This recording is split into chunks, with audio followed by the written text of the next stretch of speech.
warahmatullahi wabarakatuh. Kami dari kelompok 5 akan memenuhi tugas besar ekonomi dari Bapak Teguh Widodo dengan tema kebijakan fiskal. Kelompok kami beranggotakan 8 orang yang terdiri dari saya sendiri, Intan Alrisa dengan NIM 140, 120, 4103. Perkenalkan, nama saya Muhammad Nur Ihsan Nadir Ahyar dari kelas MB4408 dengan NIM 14012043112. Halo, perkenalkan nama saya Muhammad Rahim bin Taslim. NIM saya 1401 2045551. Perkenalkan, saya Syifa Zara Iskur dengan NIM 1401204084 dari kelompok 5 kelas MB4408. Perkenalkan, nama saya Brigatalin Sukamto dengan NIM 1401202430 dari kelas MB4408. Perkenalkan, nama saya Muhammad Robi Alansyah dengan NIM 14012045528. Perkenalkan, nama saya Aisyah Fajriah, NIM 14012044117. Perkenalkan, nama saya Utapar Lingkungan Utajulu, NIM 14012026262. Sebelum kita masuk ke definisi kebijakan fiskal, saya akan menjelaskan tentang pemulihan ekonomi. Pada dasarnya, gangguan tersebut terjadi di suatu negara atau perekonomian, baik dalam jangka waktu yang pendek maupun dalam jangka waktu yang panjang. Dalam jangka waktu yang panjang, pemulihan akan terjadi dengan sendirinya, tetapi memerlukan waktu yang cukup lama, bahkan hingga puluhan tahun. Untuk mempercepat proses pemulihan ekonomi, diperlukan adanya intervensi pemerintah dalam kebijakannya. Definisi kebijakan fiskal: kebijakan yang dibuat oleh pemerintah dengan cara meningkatkan atau menurunkan pendapatan atau anggaran negara. Pemerintah memiliki kewenangan untuk menentukan besaran anggaran atau pendapatan yang dikeluarkan pada program tertentu. Kebijakan ini dibuat dengan maksud untuk mempengaruhi jalannya perekonomian dan menjaga keseimbangan ekonomi dalam negara. Pembuatan kebijakan ini tidak lain didasarkan pada teori John Maynard Keynes mengenai fungsi kebijakan fiskal. Instrumen kebijakan ini berfokus pada pajak, pemerintah belanja, dan surat utang negara. Di sini saya akan menjelaskan tentang tujuan kebijakan fiskal. Tujuan fiskal terbagi dari 4, yaitu 1. Meningkatkan kesejahteraan, 2. Pertumbuhan ekonomi, 3. Mencegah pengangguran, yang keempat itu stabilitas harga.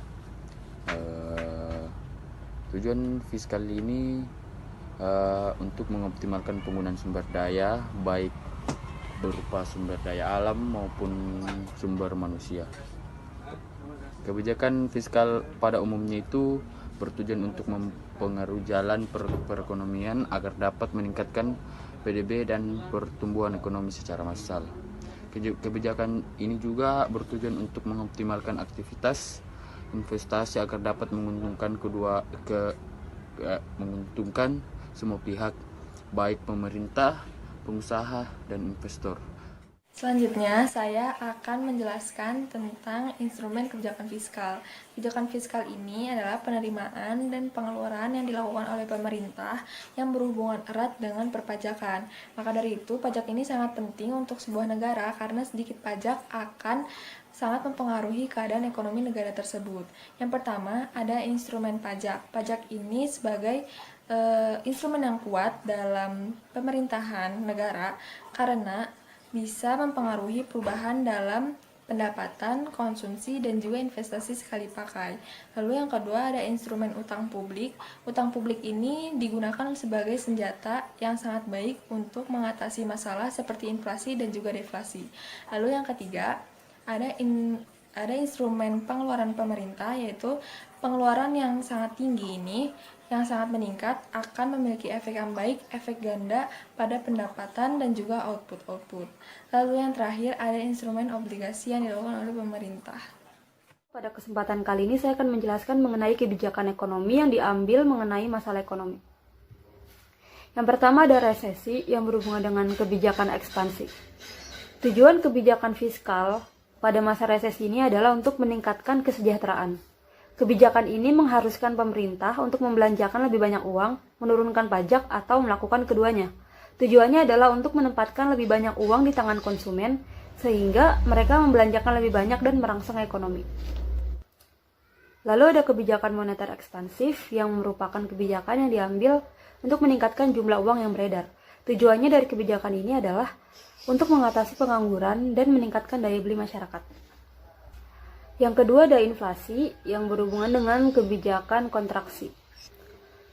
Tujuan dari kebijakan fiskal kontraksi ini adalah untuk menurunkan kesejahteraan.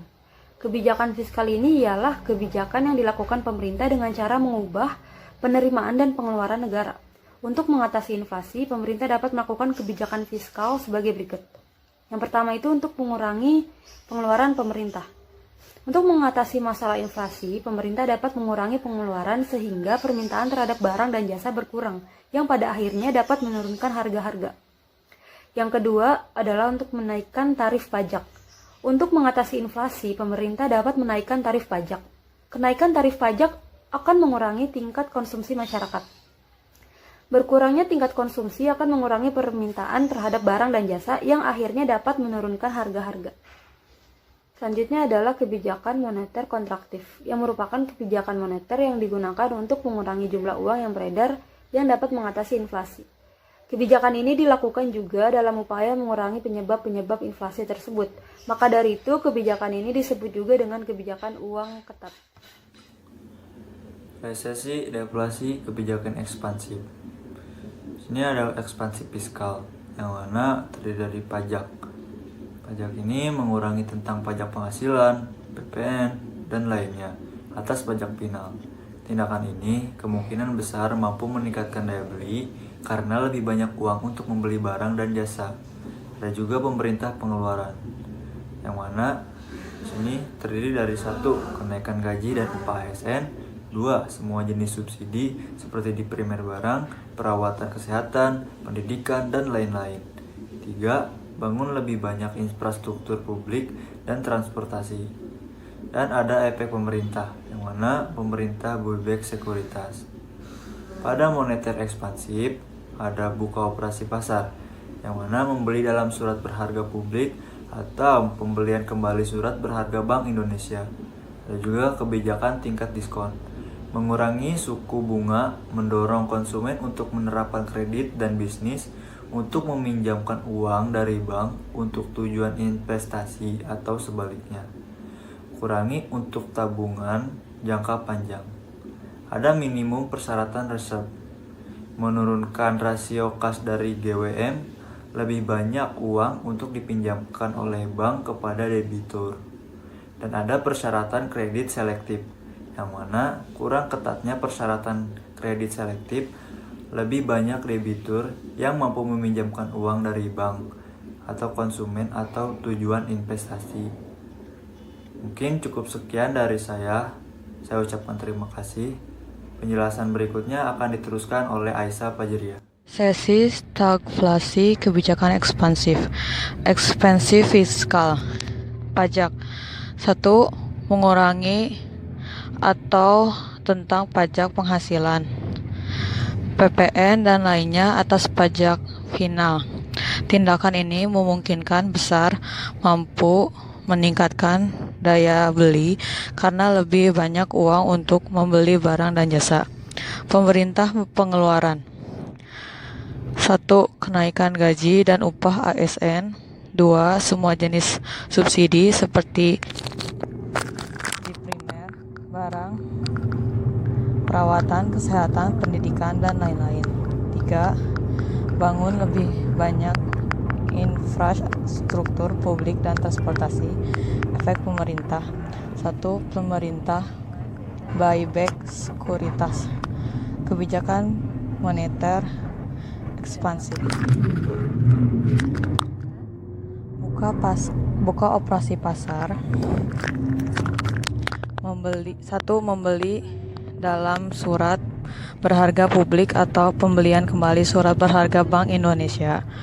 Kebijakan tingkat diskon. 1. Mengurangi suku bunga, mendorong konsumen untuk menerapkan kredit dan bisnis untuk meminjamkan uang dari bank untuk tujuan investasi. Sebaliknya, kurangi untuk tabungan jangka panjang. Minimum persyaratan reserve. 1. Menurunkan rasio kas dari GWM, lebih banyak uang untuk dipinjamkan oleh bank kepada debitur. Persyaratan kredit selektif. 1. Kurang ketatnya persyaratan kredit selektif, lebih banyak diatur yang mampu meminjamkan uang dari bank atau konsumen atau tujuan investasi. Tingkat inflasi tinggi, kebijakan kontraktif, fiskal kontraktif, pajak, pendapatan pajak, penghasilan, PPN dan lain-lain atas pajak final. Tindakan ini kemungkinan besar mampu meningkatkan daya beli karena lebih banyak uang untuk membeli barang dan jasa. Pemerintah pengeluaran. 1. Tidak meningkat tentang gaji dan upah ASN. 2. Mengurangi atau hilangkan semua jenis subsidi seperti di primer barang, perawatan kesehatan, pendidikan dan lain-lain. Efek pemerintah, menjual pemerintah sekuritas. Kontraksi moneter. Buka operasi pasar surat barang berharga atau surat berharga Bank Indonesia. Kebijakan tingkat diskon. Tingkatkan suku bunga, merugikan konsumen untuk menerapkan kredit dan bisnis untuk meminjamkan uang dari bank untuk tujuan investasi. Di sisi lain, lebih pada tabungan jangka panjang. Minimum persyaratan reserve. Meningkatkan rasio kas dari GWM, dikurangi uang untuk dipinjamkan oleh bank kepada debitur. Persyaratan kredit selektif. Pengetatan persyaratan kredit selektif. Lebih banyak debitur yang tidak dapat meminjamkan uang dari bank atau konsumen atau tujuan investasi. Sekian yang dapat kelompok kami sampaikan. Semoga ilmunya dapat bermanfaat bagi kita semua. Terima kasih.